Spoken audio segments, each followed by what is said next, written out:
یہ تقریباً 30 عیسوی یعنی 30 AD کا فلسطین تھا۔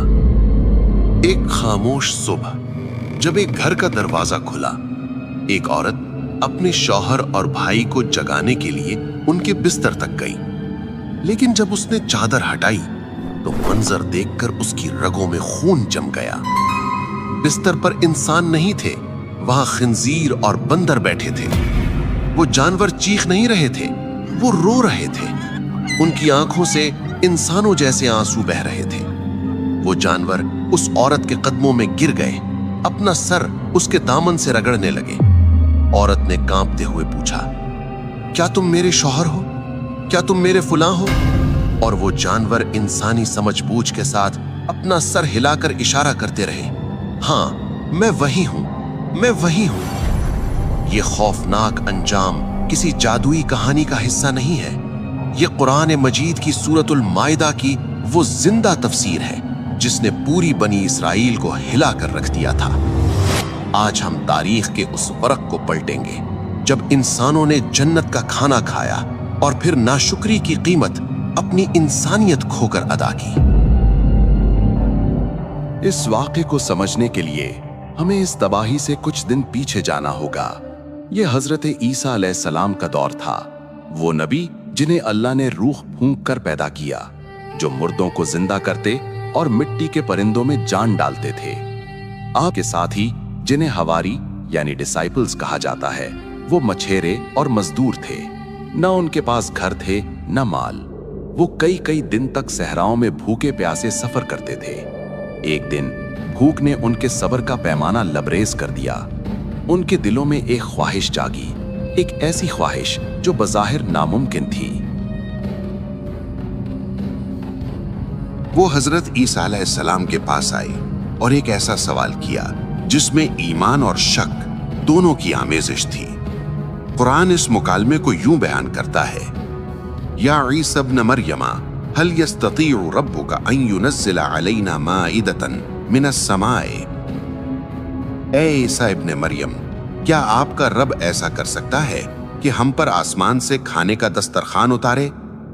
یہ سوال صرف روٹی کا نہیں تھا، انہوں نے اللہ کی قدرت کو، پاور کو چیلنج کیا تھا۔ کیا وہ ایسا کر سکتا ہے؟ حضرت عیسیٰ علیہ السلام جو اللہ کے جلیل القدر نبی تھے، ان کے چہرے پر دکھ اور جلال آ گیا۔ آپ نے فرمایا، اتقوا اللہ، اللہ سے ڈرو، اگر تم ایمان رکھتے ہو تو ایسی شرطیں مت لگاؤ۔ حواریوں کو احساس ہوا کہ بات بگڑ گئی ہے۔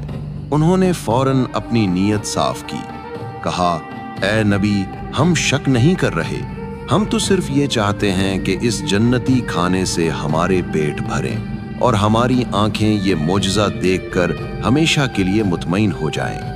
وہ چاہتے تھے کہ یہ دن ان کے لیے اور ان کے بعد آنے والوں کے لیے ایک عید بن جائے۔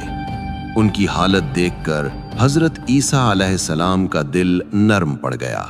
آپ نے وضو کیا، مصلی پر کھڑے ہوئے اور پھر اپنے رب سے وہ تاریخی دعا مانگی جس نے آسمان کے دروازے کھول دیے۔ حضرت عیسیٰ علیہ السلام نے ٹاٹ کا لباس پہنا اور روتے ہوئے دعا کی، اللہم ربنا انزل علینا مائدۃ من السماء۔ اے اللہ، اے ہمارے رب، ہم پر آسمان سے کھانے کا دسترخوان اتار دے۔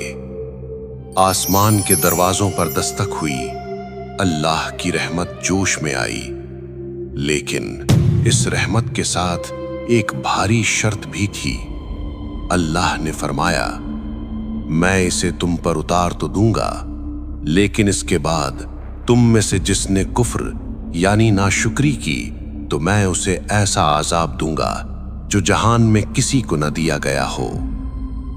یہ ایک حتمی تنبیہ تھی، معجزہ جتنا بڑا ہوتا ہے اس کی ذمہ داری اتنی ہی بھاری ہوتی ہے۔ دعا قبول ہوئی۔ اچانک لوگوں نے دیکھا کہ آسمان پر ایک سرخ بادل یعنی ریڈ کلاؤڈ نمودار ہوا۔ وہ بادل سورج سے زیادہ روشن تھا اور اس میں سے خوشبو کی لہریں آ رہی تھیں۔